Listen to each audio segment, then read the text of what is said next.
You're not losing promotions because of your skills. You're losing them because you're invisible in the room. We are talking about why enterprise architects don't grow to the next level and the 7 fatal mistakes that they make that holds them where they are. We covered mistake 1 and 2 in the previous episode, and we are doing mistake 3, 4, and 5 today. And this is episode 135. But before we start off, if you're enjoying the videos that I'm publishing on Enterprise Architecture Radio, then do let YouTube know. Like, share, and subscribe, and comment. All right, mistake number 3. No stakeholder map. I've been talking about power, influence, and authority for quite a while. Enterprise architects usually think that if they are doing the right thing, then everybody should agree with them. But that's not how it works, because politics beats logic every single time. And even if you don't think about politics, well, there is politics in every single organization. And there have been many leaders who have vowed to create a work environment where there is no politics, but it's not possible because we are all human beings. And for example, smooth talkers are appreciated by everybody. So even if they don't have evil intent, if you find somebody who is a good communicator, you will enjoy talking to them. So it's a human tendency that we don't see everything and everyone equally. We have our biases. But even if you keep politics aside and get a little bit philosophical, you think that you are right and then everybody should agree with you because that is the right thing to do. But that's your opinion. And what is right and what is wrong in this world, right? We all live in shades of grey. And when I mean shades of grey, I don't mean good and bad. And I just mean that everybody has their opinion and their version of how they see the world. And while you think that you're making the right decision and that everybody should agree with you, it is not necessary that that may be the right decision from somebody else's perspective. So there is no right and wrong, and it's a matter of perspective. Why am I telling you all this? Because you need to understand that there are some people who hold the power. They hold the power to get you funding. They hold the power to approve your project. They hold the power to approve your procurement of your technology. They hold the power to do many things, right? And they may choose to execute their power to either approve your project or to block it forever, to give you a promotion or to hold you where you are forever, So try to understand who your stakeholders are and try to understand what their interests are, how much power they hold, and so on. And then there is this beautiful stakeholder map matrix or stakeholder mapping technique that is used in TOGAF framework, which is called the power interest matrix. Look it up.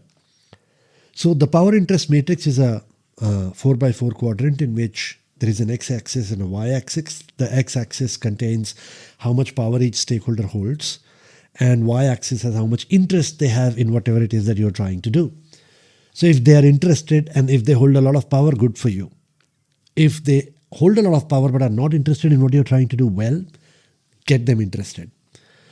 If they don't hold a lot of power, then it really doesn't matter whether they're interested or not. So, you have to understand these power dynamics and you should formalize your stakeholder map. You should know exactly who is what and how much power they hold.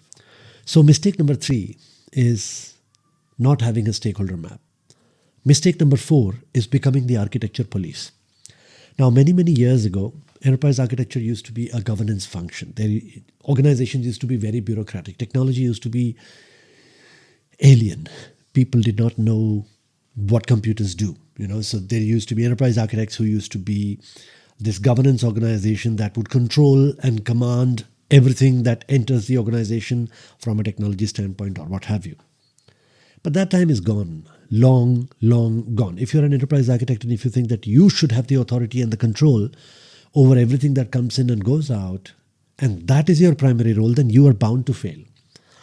What your primary role should be is enable the organization, enable the leadership, enable the executives, enable them to achieve their goals and objectives. Remember, I told you about it. People come to work with different objectives. Some come to work, some come to grow the command grow the corporate ladder. Some people just come there to get their salary so that they can travel. Try to understand their objectives.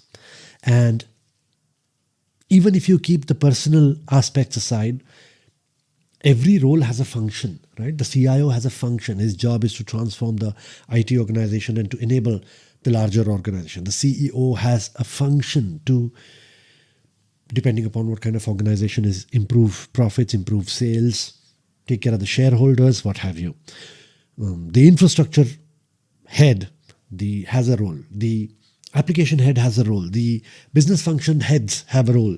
Try to understand what their role is and try to enable them through your enterprise architecture, and not try to control what they are going to get and what they are not. Because once they start seeing you as the architecture police, they will no longer want to talk to you. They will want to go and talk to somebody who will get their job done. So a very, very important thing.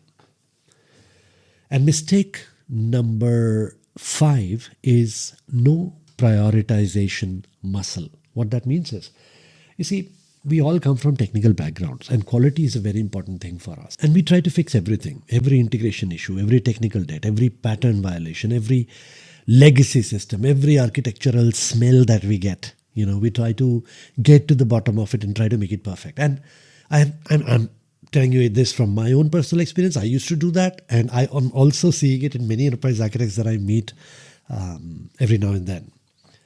The enterprise architects have a personality, right? It's a pattern. Not every single enterprise architect falls into this pattern, but there are some traits that are common most of the times. Like, for example, enterprise architects are a little bit introvert. They come from backgrounds such as individual contributor types roles. Because if they would have been flamboyant in their personality, they would have gone into other roles. But and one of the character traits that's common among enterprise architects is being a perfectionist. They try to get everything right. And what they fail to understand is they can't. It's not possible.